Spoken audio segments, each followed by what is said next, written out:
Hi, this is Jackie again from Houston Beer Guide, and today I'm here with Carl, Jen, and Miguel from For the Culture and Ovinic Brewing, better known as Craft Culture X Brewing, which is having their grand opening this Saturday, October 21st, starting at noon.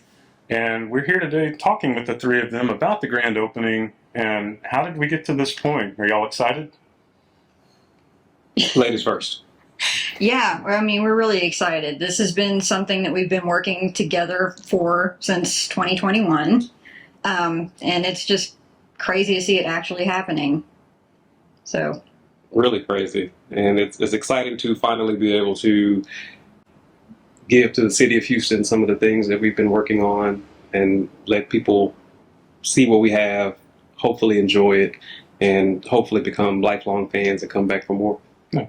So you said y'all been trying to put this together since 2021. What was one of the biggest hurdles y'all had to open this, besides COVID, obviously? well, we had some construction delays, partially because of COVID. And our federal licensing took much longer than we were told it was going to take. We had some money issues, like everybody seems to have. But as far as internally, we all get along great. That has never been an issue. So it's mostly exterior issues. Okay. And so do y'all both brew continuously at one time, or do y'all take turns? How does the shared space work for y'all? I'm the head brewer, and Jen and I have brewed every single beer that's on our tap wall, and it's really just like whatever beer we feel needs to be brewed is the beer that's brewed, according to like what flavors we would like everyone to try. So, what style of beers are y'all most fond of? Well, I really like English styles because they're nice and malty. I like Belgians because of the deeper caramel and stone fruit notes. I can appreciate a good IPA, although they're not my favorite. Pretty much the whole spectrum. There's not really any beer that I don't care for other than IPAs. Well, I really love IPAs. Uh-oh. That's kind of like where coming into this endeavor. That was my favorite style of beer. Yeah. But after brewing an English bitter or a pale ale, like the recipes that Ovinic has brought, like my palate is expanding. So it's not just like I like IPAs now. Now like, I'm appreciating different style beers a lot more. I started off with stouts and Belgian styles. They just really appeal to my palate. But as we've grown our business and our offerings, I've had the opportunity to try a larger variety of beers. Right now, my favorite is probably our Rice Baby Lager. Oh yeah, that's really good. I'm sure it helps that it's light and refreshing, and Houston is as hot as it is. So to have stuff like that now and to learn some of the nuances with the different styles and stuff, not only is it tasty, but it's also exciting because you get to really expand that palate. And so working together has kind of helped all of y'all expand y'all's palate. Yeah, I think that's fair to say. yeah. And I think that is sort of our vision when we created Craft Culture Exchange. We wanted to bring everybody together. And so, of course, Ovinic being woman-owned brewery, we're a black and brown-owned brewery. And not just solely for the purposes of focusing on that, but we see that as diversity. Yeah. And a way that we can try to reach various different demographics, as well as bringing kind of everyone together, in one place. Then I think what better place to do it than CCX? Like beer is a community, and it brings everyone together. It doesn't really care who you are, where you came from, who you voted for, or anything like that. It's just beer is good, and everybody that I've met in the beer community has just been so amazing and so awesome.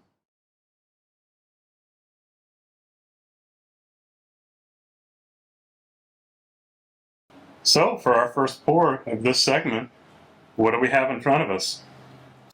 This is our Belgian Golden Strong called Golden Grill. Yes, it's a 9.3 ABV. It's got great body. You'll get some fruitiness, and it's been aging hasn't really been aging that long, but it's still relatively young, but it's really good. It's really good. Well, let's try it. Salute. Oh, wow.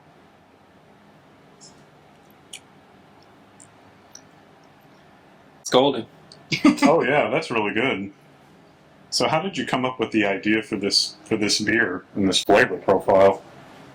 Actually, Carl. Well, I think for us, at For the Culture, this happened to be something that was a recipe we had been working on for a while, and we all enjoyed higher ABV offerings, at the time. And Belgians were one of the first beers that many of us, not Miguel, because Miguel was well into IPAs before we were, really even drinking beer. Yeah. But for us, this was something that sort of appealed to our palate because you get the subtle maltiness, then you get a little bit of the sweetness from copious amounts of candy sugar that goes into there. But the hop profile isn't too strong. And so we felt like for us as beginners, it worked very well. And on accident, we realized that we were really tipsy just from a little bit. And so we wanted to sort of start recreating some things similar to that, on our own. And so one of the first things we did was a Belgian strong ale. Oh, this is an excellent beer. I know a lot of the Belgians, they kind of have a real strong taste, I guess, on the back of your mouth as they go down.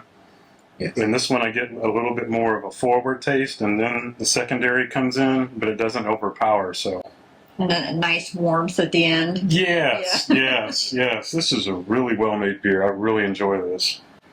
Is this something?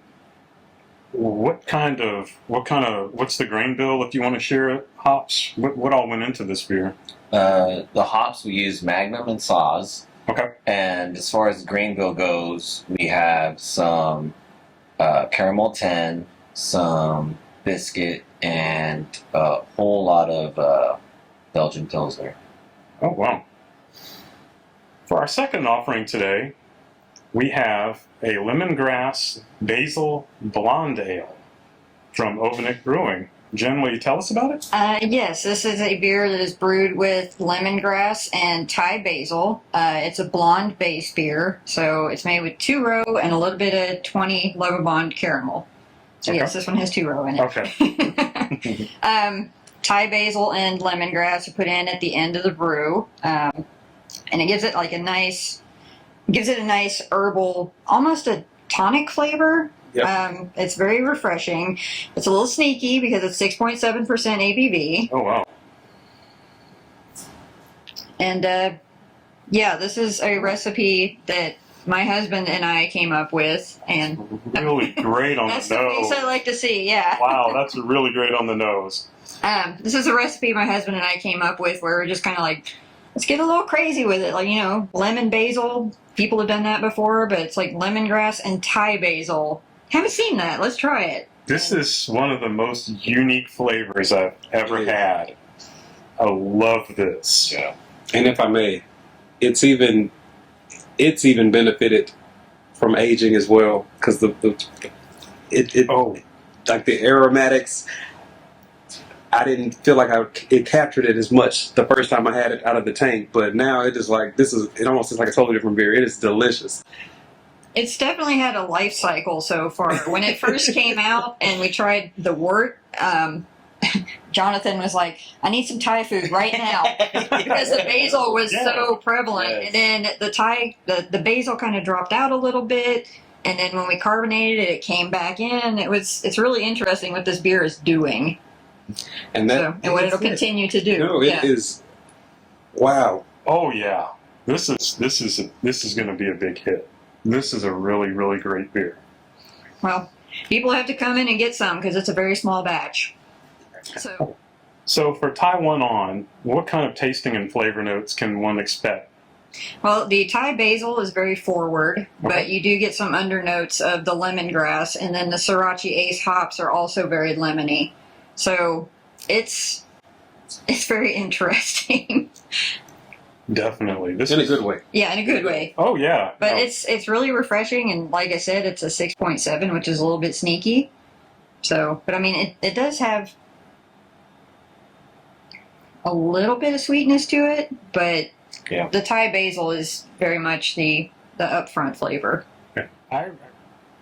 So for the name Ovenic Brewing, what is the origins of that? How did y'all come up with the name for that? We really liked having a black cat logo, and we found out that there's a Slavic mythological creature called Ovenic, and it's a trickster god kind of thing, where it will hang out in grain threshing barns, and if you keep it appeased with roosters and blini is kind of a pancake, Mhm. so basically chicken and pancakes, it'll watch over your grain barn and take care of things for you, but if you don't keep it appeased, it'll burn down your barn. Oh no. And it's supposed to also be an omen of good or bad luck for the year. Like if you get touched by the Ovenic and it has a warm paw, then you're good, and if it has a cold paw, then you have to watch out for the year. Ooh. So So for closing remarks, do y'all have any final thoughts that y'all would like to share with the viewers?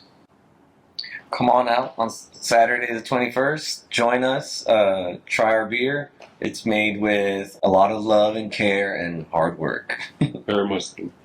All right, that sounds great.